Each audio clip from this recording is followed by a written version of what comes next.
Welcome to another episode of From the District with Senator Suzanne Weber. Senator, what a week it's been. Oh my gosh, it's been one of those weeks for the books, let me tell you. And I think if you are watching this from Northwest Oregon, or have friends in Northwest Oregon, or seen pictures of Northwest Oregon, I have never seen so much snow in Oregon in my life. I think this, for the record, Actually, in measuring my backyard in Tillamook, I had 12 inches of snow by the time, and this is even when the melting had started on Friday, by the time I got home. I just couldn't believe it. Yeah. I always joke because when you hear predictions of snow in Oregon, especially in Tillamook, you can just rest assured it's not coming. It's not coming. No. But when we get hit with snow, it's us getting hit by a snowstorm that no one saw coming, or maybe they expected some flurries, or maybe half an inch here. That's when we get clobbered, right? We that's do. Always been my experience. And see, I came from northern Minnesota. We had blizzards and snowstorms all the time. But to see how this affects northern Oregon is just amazing. Yeah. I remember shortly after my roommate and I got here, we had a terrific snowstorm, and we walked all over town and thought it was just so much fun. And then we were hit with the Pineapple Express, and everything melted overnight, and we had horrendous floods. Right. And so we had that, oh my goodness sakes, we were met with some interesting things because that was also our first flood in Tillamook. Right. But right now it's melting there, but it's going to take a while because there wasn't I don't think Tillamook has a snowplow. No. When I drove into town at the south end of Pacific, there were still cars that were buried in snow. Right.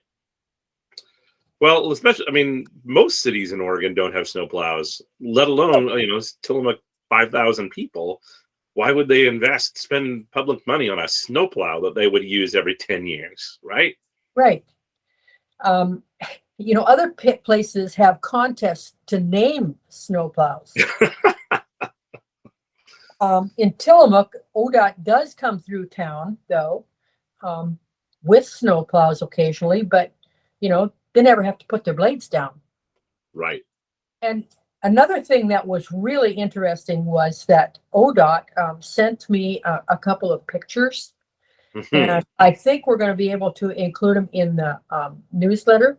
Oh, good. But they were in the south end of Tillamook County, over Cascade Head and that whole area. Right. And they had over 450 trees that fell down over the road. And so basically Highway 101 was closed. And it was because the snow was so heavy on the branches of the trees, even though there weren't any leaves there. It just, their root structure is so shallow because of the moisture content that we have in the soil. They just tipped over onto the road. Right. I think the thing that concerns me the most is I know growing up, the biggest floods we had come after snowstorms, because you have all this snow, then it warms up, it melts, and then we get the deluge of spring rains, and there's just no place to put all the water. So that's what's got me nervous right now. Well, yeah. Well, you've got the snow melting coming down, and then we have winds that come in with the tides, so it doesn't allow the water to flow out, and so you have it backed up. Yeah, the one that I always remember is 95. A lot of snow came down in 95 in December. And then in 96, of course, we had those terrible, terrible floods before we had the Southern Flow Corridor project. So there was really no place for that water to go. Right. Yeah, that was the time that Tom was stuck up on the mountain up near in Mount Hood area, and he couldn't get home. He was just stuck alongside of the road, and the wrestling team had gone down to swim some of the cows and the calves out from one of the farmers. And Tom called me and he says, "Where's Matt?"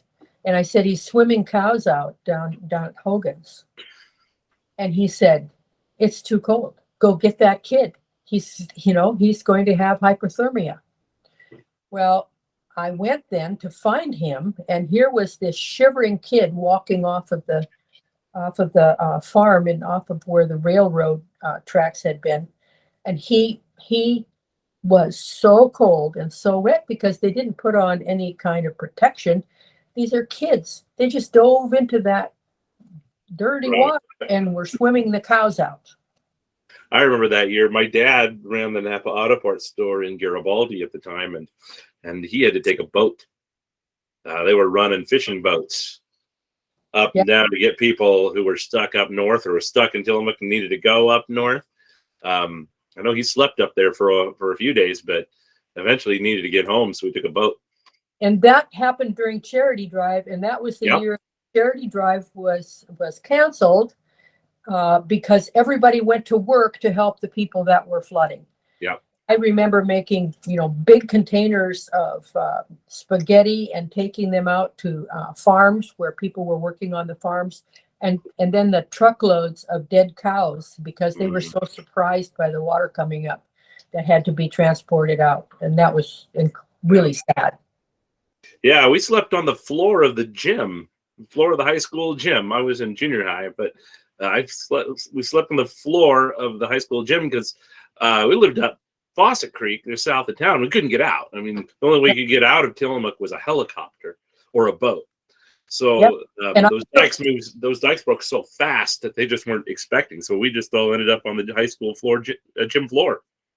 Yeah, there were floods when parents couldn't get to town to get their kids, and so I took kids home from school. Kids with parents that were frantic because they didn't know where their kids were going to go, but the buses could only bring them back to the high school, and then somebody had to take care of those kids. Yeah. Well, I will say, really a testament to the community, as it was in 95, 96. In 2007, we had another one, and then there's certainly all the wildfires that we've had. It just is always a testament to what a great community rural Northwest Oregon is, what group of communities is. So we're really fortunate, absolutely fortunate. Right, because anytime we have, look at the tornado in Manzanita. Everyone came to the aid of Manzanita. Tillamook, up the coast. They all came to be able to help them to get through that. Right. Yeah, a wonderful place we have. Wonderful place. Well, it was an abbreviated week, but what were you up to in committees? Well, we have in Education Ways and Means, we have started in on the education budget. And I know last week I told you that someone from education had come and given me, the education budget as it is proposed. And I think I told you that it was in the fine print, and I was going to have to get a magnifying glass to read it because it was several pages long and very small. But anyway, it's going to take us several weeks to get through that budget because of the in-depth questions that we have to ask and look at to see about, where the funding is going, where the funding is coming from. And different programs have, of course, asked for more money. There's some agencies within the education department that have had to expand what they have asked for because in certain areas the state has increased the rent on the offices that they rent to these specific agencies. And so what we have started with is teacher standards and practices. And so we have had one full day with them, and we will have a couple more days at least, because we only have an hour and a half with each hearing. And so you don't get a lot of depth in that period of time. So we had an overview, and now we're into teacher standards and practices, and then we'll go on from there to look in depth at the budget and make recommendations. They have to remember that the budget is starting now, but it isn't going to be decided until probably one of the last bills that's passed in June. Right. And it will mean that we have a lot of work that we have to do between now and then. So teacher standards and practices or is often called TSPC for those folks interested in government acronyms, alphabet soup that we deal with every day. That is the licensing and disciplinary agency. So teachers who get licenses and teachers who are disciplined, that's all done through TSPC. So certainly an agency that's important. And it's really interesting to hear from the different agencies about how often someone needs to renew their licenses. Some of them, it's every year. Some of it's every 2 years. Some of it's every 3 years. So there's no consistency in the state as to how long you can keep a license or how frequently you have to renew them. And the other thing that's really interesting is the amount that's charged for a license within the state. Each one of these agencies has their own dedicated amount that they use for their licensure fees. The other thing is that they get complaints, and so complaints need to be investigated. And so it's interesting to see not only the time it takes to get a license in any of these agencies, but the time it takes to address the complaints and the number of investigators that each of these agencies hire to be able to investigate these complaints against them. Right. And some of them are resolved rather quickly, and some of them take 100 days to resolve. Right. Is that one of the agencies that operates mostly via license fees? I know places like the real estate agency, for example, its entire budget is how much it brings in license fees. It has to be a zero sum there. Is that the case with TSPC? It's the case with most agencies. They are supported by the fees that they charge for their licenses. Got it. However, they also, it seems, need a little bit of a bump to get them through. Some of them, because of their license fees and the structure of how they collect it, need additional funds to help them get through the times when they're not getting a lot of license fees in. Okay, so that's where the extra funds would come from. Yes. Got it. And most of them are using that money to hire additional investigators and staff until it can all be worked out. Got it. Always interesting to know what you are doing in committee. Now, you had committees on Monday and Tuesday, and you had committee on Wednesday? We have that committee every day of the week. Well, just this last week. Yes. This week we did not have it on Thursday. Thursday was, that bellwether day of bad weather. And because most of the bad weather was to the north of Salem, Salem had difficulties, yes, but most of the people still couldn't get there. And so all of the committees on Thursday and the House were canceled. Floor session on Wednesday, we were told that it would not be meeting again until Monday because the president of the Senate was worried about the weather conditions that could occur. Well, the president of the Senate lives in Lake Oswego, so one wonders if the president of the Senate could actually even get there. I'll tell you that I made it into to the Capitol, 10 or 11 o'clock on Thursday because I felt that I had a lot of reading I had to do and a lot of sorting out of bills that were, just coming in right now. And it was so quiet in there. There was nobody there. Reminds you of the COVID days, right? Yes, it was When it was just you and me. Yes. I remember those days. It was so quiet and so calm. Yes. I hated wearing the mask, though. I just hated that. But Yes. speaking of bills, shall we talk about a few? Yes, we should. All right. So usually we talk about bills that Senator Weber is sponsoring that also have upcoming hearings. But we also want to touch base on some bills that unfortunately don't have committee hearings scheduled. But these are bills that Senator Weber is sponsoring. Most of them, however, that we're going to talk about today do not have committee hearings, public hearings scheduled. So what we'd like you to do is we will tell you what committee each one of these bills is in and who the chair is. And we'd like you, if possible, to reach out to the chair of that committee, especially if you happen to be, if you're listening and you are not Senator Weber's constituent, maybe you are one of these other folks' constituent.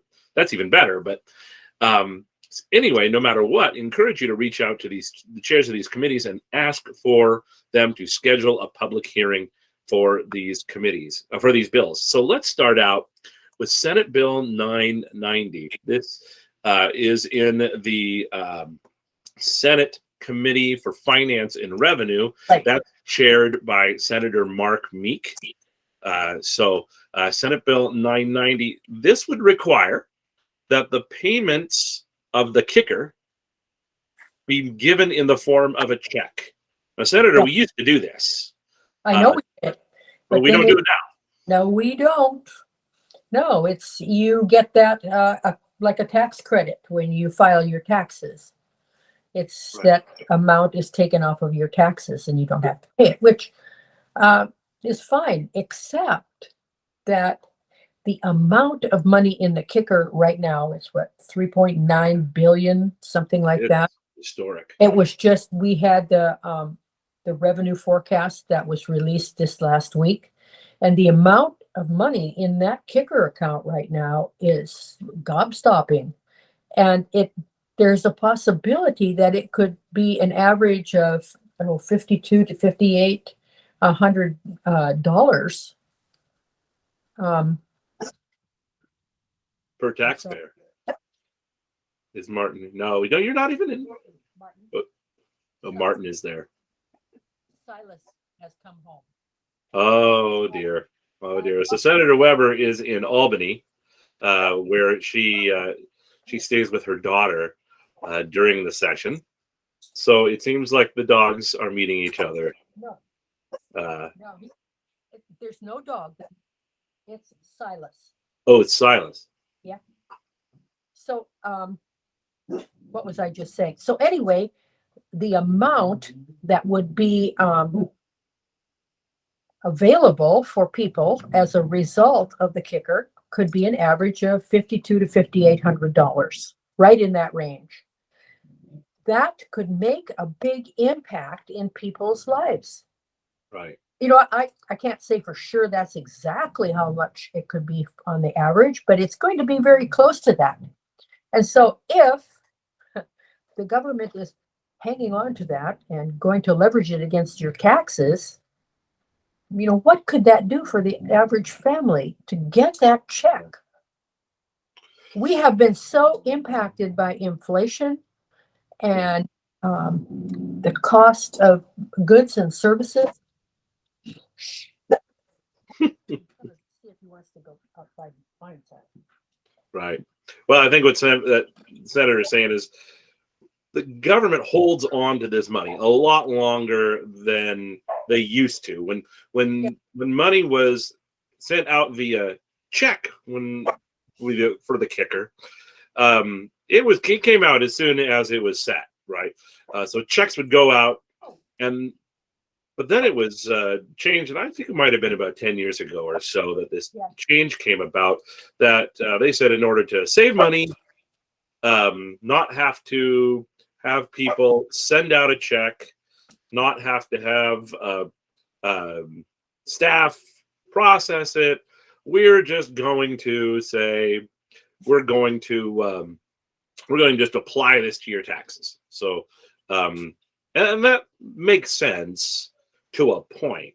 But when the government is holding on $5,000 to $6,000 of your money for a year or more, Yes. holy smokes, that's not right. No, and that's that's a paycheck. That's a monthly paycheck or more for a lot of people. More than that for a lot of people who live on the coast. Right, right. When we were talking about $200-300, I think that's probably about the average kicker that I've gotten. It's probably around $500. I don't think we've even gotten that much. So I mean, it's usually pretty small. Yeah, $100 to $300 range. Yeah, but when we're talking about this much money, I think it's pretty reasonable to go ahead and do that. I think it is. So it doesn't have a hearing yet. It does not. So we would really encourage everyone to contact Senator Mark Meek and ask him to please schedule a public hearing for Senate Bill 990.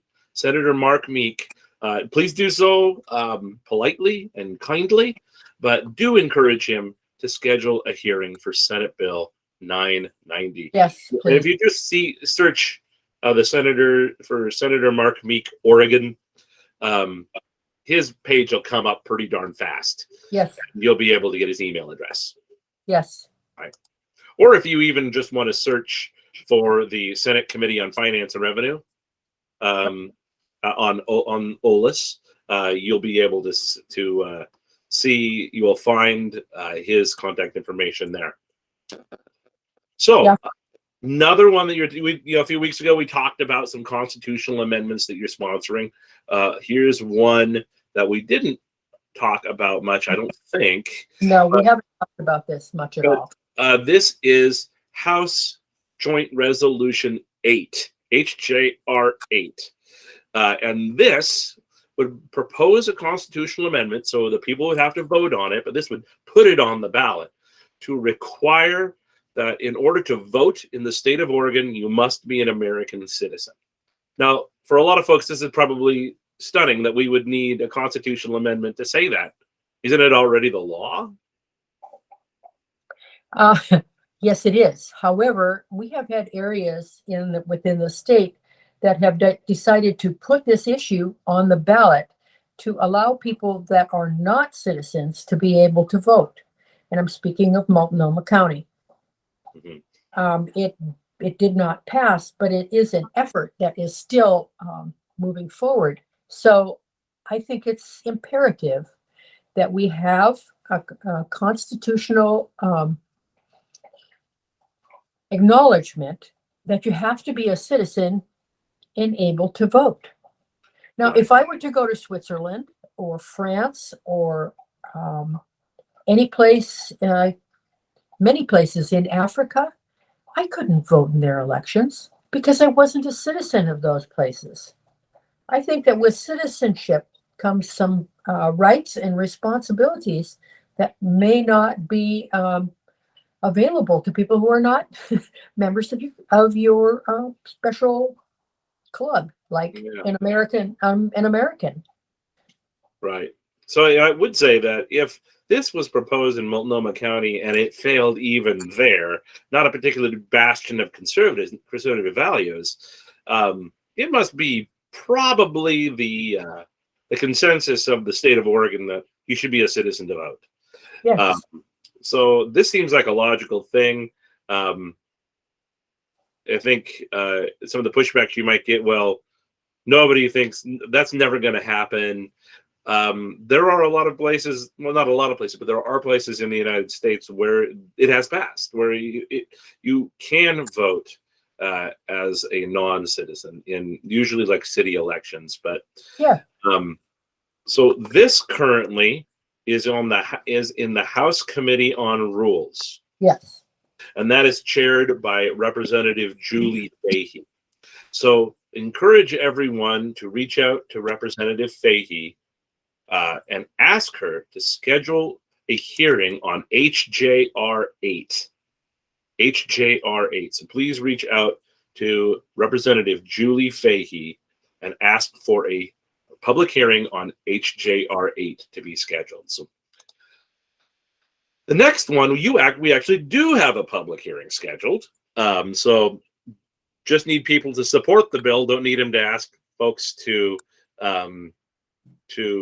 necessarily schedule a public hearing, but we will need a work session. And we'll talk about that in a minute. That is HB 2593. Now, this is a little surprising. Some people, it would actually reduce the penalties of offensive littering in certain circumstances. So, yes, reducing the penalties for littering. Why would we do that? Well, because if you throw a pop can out of the window, or a plastic bag or a paper bag, you will get the same treatment by the law as if you take a couch up in the woods or a bag of garbage up in the woods and litter. And it's a Class C felony.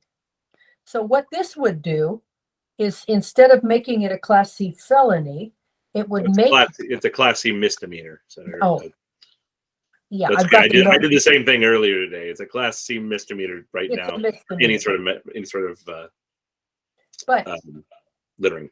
You know, depending upon what you throw out, it could now be classified as a Class B violation. Right. Depending on whether it's a couch and a truckload of garbage or whether it's a pop can. Right. That seems like a kind of an aspect of justice. Littering is never good. You should not litter. It's bad. A Class B violation, which is kind of like a speeding ticket, it still comes with a hefty fine. I mean, that's $1,000 fine. $1,000. It's $1,000 fine. But then it would allow for those folks who are dumping their couch or filling the bed of their truck full of garbage and dumping it in the woods somewhere. Those folks are going to be charged with the Class C misdemeanor, which can come with like a $6,000 fine and some time in jail. Yes. So I think that this is a matter of justice, saying, look, we realize that throwing a pop can out your window is not the same as dumping a truckload full of garbage in the woods. So let's treat them differently. So that makes sense. Again, this is HB 2593. Now, this is in the House Committee on the Judiciary. It does have a public hearing on March 1st. Yes, it does. So if you want to testify or submit written testimony, you're going to want to make sure to search for HB 2593, and then just click, once you find that page, click the Submit Testimony button, and you'll be able to just submit your written testimony. In a public hearing, what that is the senators and the representatives, depending on what chamber you're in, they're listening to the public's testimony. So they're listening. They're not going to vote in a public hearing. So you'll also want to reach out to Representative Jason Kropp. He is the chair of the House Committee on Judiciary, and ask him to schedule also a work session on this bill. Yes. Work sessions are when the votes are actually happening. Right. So in a work session, it is voted, and then it will go to the general population on the floor. Yes. Yes. And when it finishes on the House floor, and if it passes on the House floor, then it'll go to the Senate. And the Senate will hear the same bill. Right. So, so there's a two-part ask on HB 2593. Please first submit testimony, or if you want to actually speak, you can register to testify on this bill, which is going to be up on Wednesday, March 1st. You always have 24 hours after the hearing to submit testimony. So please make sure that you submit any testimony by let's see what time that's actually going to be. Well, those are at 8 o'clock. Yeah, so that's at 8 a.m. morning. So you have until 8 a.m. on March 2nd to submit testimony on HB 2593, but also really encourage you at any time to contact Representative Jason Krupp and ask him to schedule a work session on HB 2593. The other thing that people should know is that it's good to tune in and to listen to the testimony if they have feelings about this, because sometimes people will be coming forward with ideas that can actually make the bill better. You know, Right. and amendments can be filed up until quite possibly an hour before you have a work session on it. Right. So if you find a bill and you think, well, this isn't too bad, but it really needs to have this change, Yeah. that's when you can encourage folks to have an amendment. Sometime a bill is so bad that you just want it to die a fiery death and its ashes be scattered to the four winds. Yes. You don't want to try to make it better. You just want it to go away.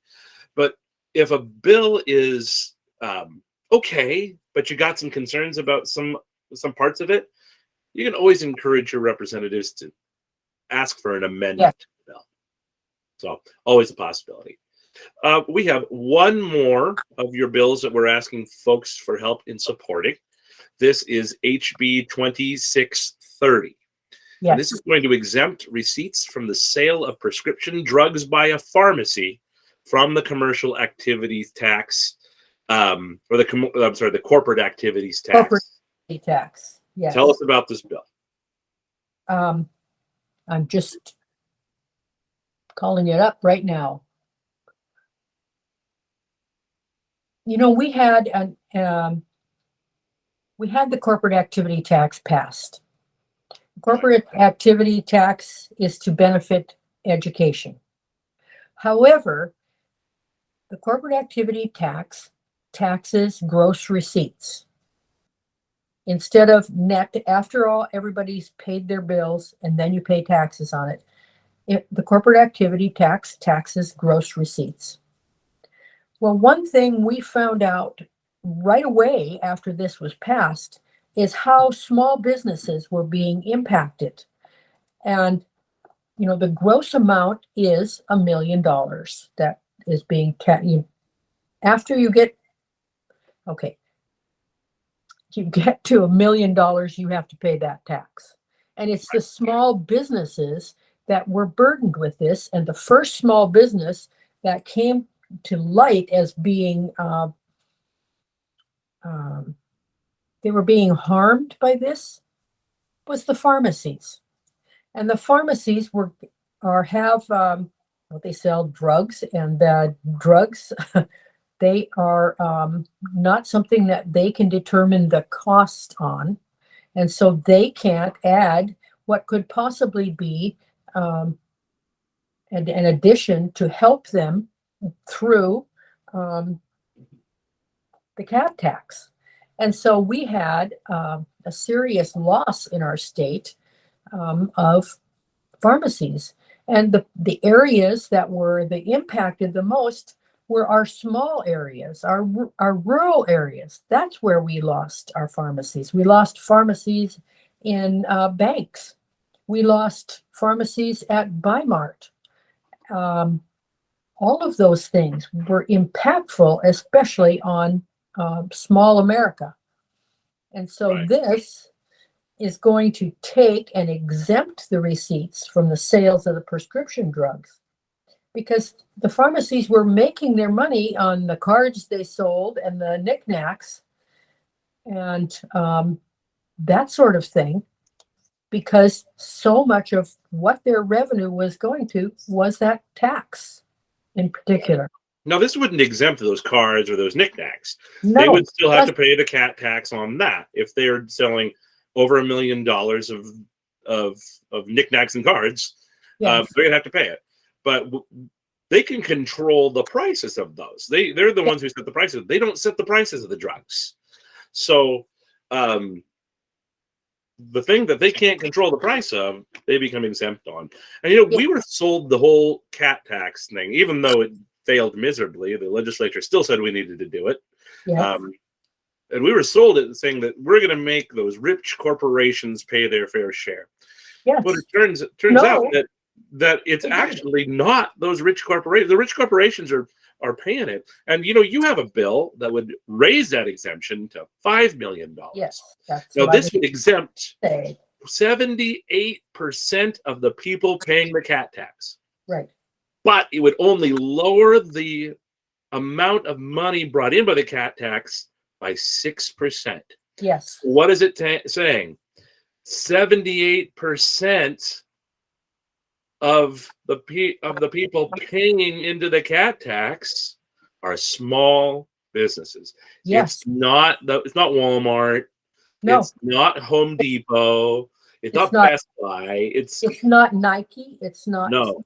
It's not Intel. It's not any of those big corporations. No, they're paying it. They're paying it too, but they're not getting. No. The majority of the people paying this tax, 78%, are people who are making $5 million or less a year. Yes. So that bill is a good bill, should pass as well. It has had a public hearing. We're not supposed to be talking about it today, but I'm so passionate about this bill, we're going to. That bill had a public hearing, and we will. That is a SB 127, if anybody is interested in that. So that bill will hopefully have a work session to help 78% of our businesses. Exactly. Yes. Small business would be exempted from that. So, but this one is about pharmacies. So this is about the health of our people. This is about access to drugs and medications that are necessary. Right. So this is HB 2630, currently in the House Committee on Revenue. Does not currently have a public hearing scheduled. So we encourage you to reach out to Representative Nancy Nathanson. She is the chair of the House Committee on Revenue. Please encourage her to schedule a public hearing on HB 2630. HB 2630. Ask Representative Nathanson to please do that. Well, Senator, we've got a new little segment to our fun together every week, and that's Suzanne's list of bad bills. Now, we have not really had a whole lot of bad bills. We had a few, but usually at the beginning of session, you're doing the bills that are going to designate a shelter pet to be the national pet, or the state pet of Oregon. No one's going to vote against that. It's great, lovely, makes everybody feel good. Not a controversial bill. Now we're starting to see some more controversial bills come forward. One of them, I think, was probably the most egregious bill, the most offensive bill that I have ever seen in my time in politics in Oregon, is SB 605. This would allow for him. And how anybody could come up with this concept being okay, especially since it involves minors, children. So this bill would allow for an affirmative defense for the crime of possessing, distributing, and creating child pornography if the person who committed it is under the age of 17 or under, and the victim is no more than 3 years younger than them. Yes. So there's so many problems with this.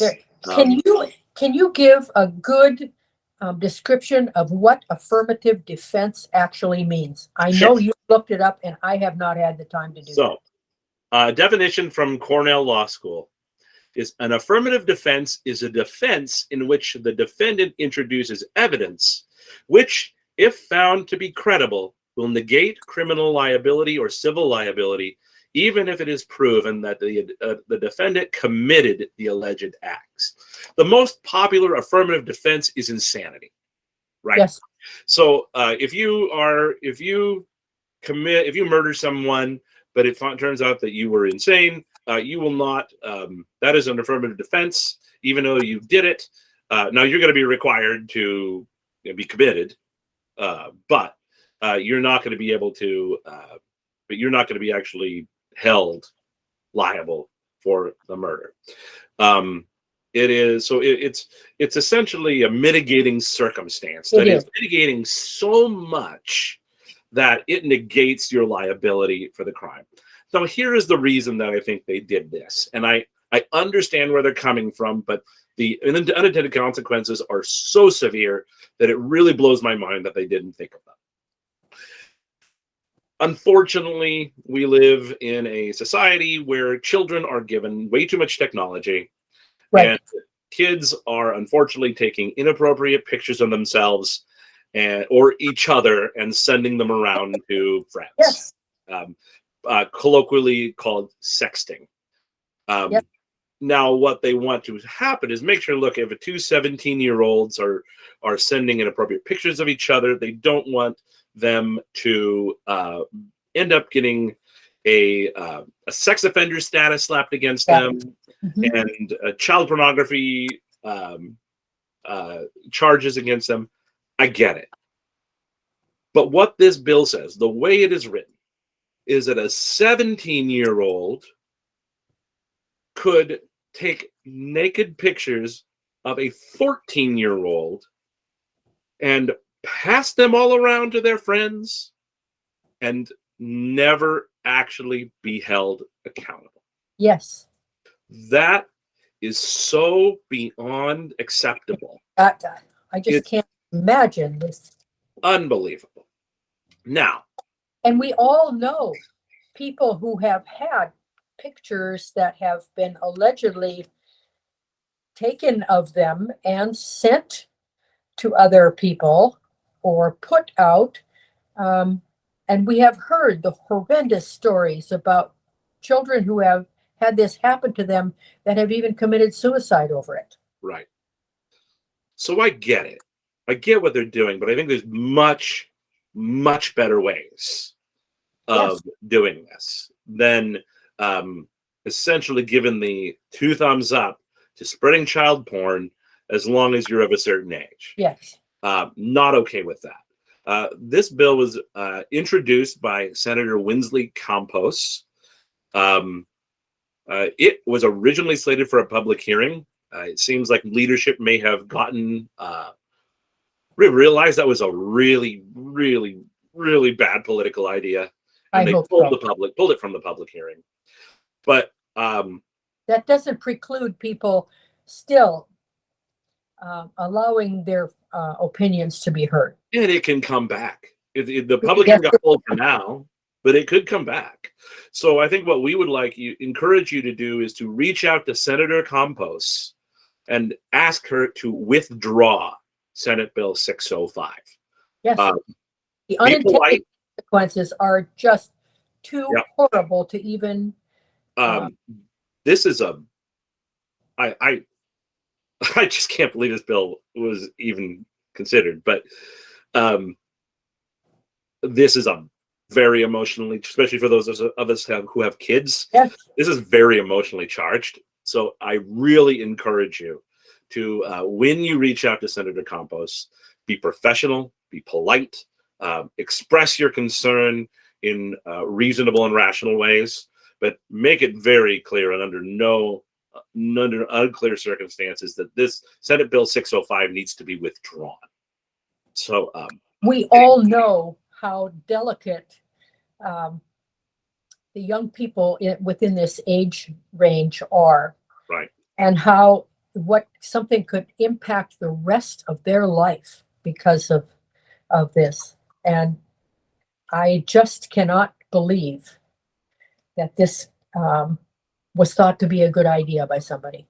I've seen some real just big crazy ideas come through that body, through the legislature. I've seen some real doozies. This is the biggest doozy of them all. I have never seen something like this. Yeah. That somebody thought it would be a good idea to introduce. Like I said, I get where they're coming from, but 30 seconds after thinking of that, you got to think, gosh, this could, at least you think, this might not look good. Right. That apparently didn't enter anybody's head. So No, because, we talk constantly about some of these concepts that come forward, that the unintended consequences of what has been drafted is ludicrous. Yeah. It's not taken into consideration when people have written these things. And this is a prime example of something that really has unintended consequences that could cause the loss of life even. You know what? Just absolutely, I have to laugh at it because I don't know what else to do. There is also a bill to create a constitutional amendment. So again, we go to the voters to allow 16 and 17-year-olds to vote. Yes, So there is. 16 and 17-year-olds are smart enough to vote, but they're not smart enough not to send naked pictures of each other. Right. And they can't buy cigarettes or guns. Anyway, but they can vote. The cognitive dissonance of that, like we're saying that kids aren't smart enough and to not send naked pictures of each other, but they're perfectly smart enough to choose the leaders of the free world. Right. But they can't smoke.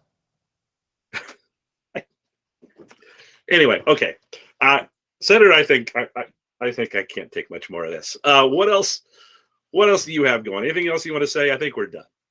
I think we've just about worked everything over that we can.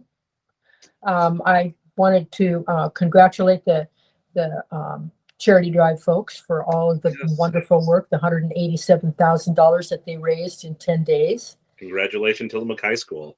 And then I was not able to go to the OHA banquet last night, but I also want to give a shout out to the shooters. We were able to donate to the trap team. Oh, yes. I know my family's really active in the Yes, trap team here in Tillamook. I think the Hunters banquet, that was in St. Helens, wasn't it? Yes, it was Columbia County. Columbia County, right. Yes. Right. And I didn't go because I didn't want to drive over Highway 6 late at night. Right. Well, that's reasonable. And I know we were supposed to get more weather. So hopefully everybody understood that you definitely wanted to be there. I know Katie was there. She sent pictures. Yes. They spelled your name wrong, but that's okay. They did last year too. The funny that we found this, we get a lot of emails. I got to lighten things up, otherwise I'm going to go off the handle. We get a lot of emails referring to you as Susan Weber. With two B's. With two B's. We actually found Senator Susan Weber in Montana. Yes. There's a state Senator Susan Weber in. So we've decided that we're going to take all emails to Susan Weber with two B's and forward them on to her because that must be who they're meant for. Yeah. Okay. Okay. Are you done, Suzanne? I think I'm done. I think I'm done. Yeah. We're getting to that point where we're all losing our bloody minds. So thank you, Adam, for doing this with me on a weekly basis. I love it. Yeah, I love it. It's a highlight of my week. We try to do these on Friday nights. Unfortunately, that just didn't happen. We had some technology issues. So we're doing this on Sunday. So you are in Albany. Getting ready for the session. Yes. Yep. Yes, I've got a file about an inch thick that I've got to go through before tomorrow for the bills that are coming up in committees. The thing is that just because you get a couple of snow days, that just means the work gets transferred to another day. And the other thing is I got the blue pages. Yeah. And people should know that we get the blue pages, and those are the bills that are projected for third readings on the floor of the Senate tomorrow. So when you have a third reading, the third reading is a vote. The first reading comes when it's first introduced, and then it's sent off to the committee. When it passes committee, it comes back and it's read a second time. And then after it's read a second time, it's read again. It comes back the next day usually for a third reading, and that's when a vote happens. Yes, and all bills on the Senate side are being read out loud right now, and this is probably an hour and 15 minutes of listening to what is actually in the bill. Right. Well, let's just you mention it. So before we end, let's mention it. you guys are you are requiring the bills to be read out loud. Yes. That is Yeah. in the Constitution, that the bills Yeah. are to be read out loud, unless the Right. legislature were to waive with, I think, 2/3 or 3/5. Third vote. Yeah. Your caucus, the Republican caucus, are saying, no, we want the bills read. Yes. Any reason why? I think that we want to guarantee thoroughness in making decisions. It's also, I think, It's also a political move at times. Yeah. To slow things down. you are required by the Constitution to leave by a date certain. Yes. Usually towards the end of June, and if a bill isn't passed by then, well, then it doesn't. And there are plenty of bad bills. Right. I know that we've been compiling a list of bad bills. I know we were talking about my particular list of bad bills, but there are many other people that have lists of bad bills. Right. And unfortunately, the other side is not open to discussing or amending any of the particularly bad bills, and that's really, I think, the reason for this is that I think your caucus would be more than happy to come to the table and talk about some of these things and at least maybe make them a little bit better, or at least say, you know what, we can't make these. We at least want some amendments, but we're still going to vote no. But we understand that. But unfortunately, the other side is just not coming to the table at all. They don't want to negotiate. They just want to have their way, and that means you get to have your way too. And a lot of the bills aren't even going to be coming to committee. Oh, gosh. Because, and that's a political rambling that I could get into as to who assigns the bills to what committee and who the committee chairs are and if they want to hear the bills or not. And so some of the bills from our side don't even get a hearing. Well, that's something that I think I have heard people say, introduce a bill. Well, the chair of the committee gets to decide whether or not the bill even gets a hearing. Yes. So you introduce a bill that isn't even going to get a hearing. Well, okay, what did you just accomplish other than making yourself feel better? Right. And it's amazing because in my time in the House, I found that there were some bills that were brought forward, proposed 9 times and never got a hearing. Yeah. Good common sense bills. Right. The reality is, and I know some of our folks that are particularly far on the right say, you're Republican, you need to introduce these bills, you need to push these bills. But here's the deal. If you can't get at least some Democrats to vote for that bill in the House, you need at least 3 Democrats to vote for it. I'm sorry, in the Senate, you need at least 3 Democrats. In the House, you need at least 7? 7, I think. 7 Democrats. So you need to have a bill that 9 Democrats will vote for. That 9 Democrats will vote for.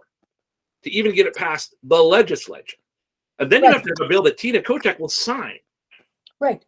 So when we say you need to introduce this bill, unless the purpose is just to introduce the bill, to say, I introduced the bill, which messaging bills are fine, they happen. But if that's the only reason you're doing it, don't expect it to actually become law. It isn't. You need, if a Republican is going to get a bill passed, they need to at least get 9 Democrats to vote for it. So when folks are maybe upset that you've got to compromise a little here and there, it's either that or pass nothing.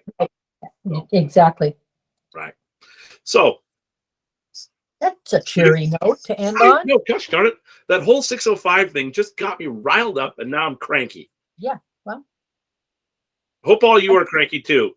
Contact Senator Campos and ask her to withdraw that bill. 605 needs to be withdrawn. Senator, anything else? No, except that I hope we don't get any more snow tonight. Here. All right, Senator. Well, have a wonderful week. You Looking too. forward to doing this again this next weekend and getting it out to everybody. Let's plan for Friday night. Let's plan for Friday night. Good. Friday the 3rd. Sounds good. All right, everyone. Senator, thank you very much. And everyone, have an absolutely wonderful week.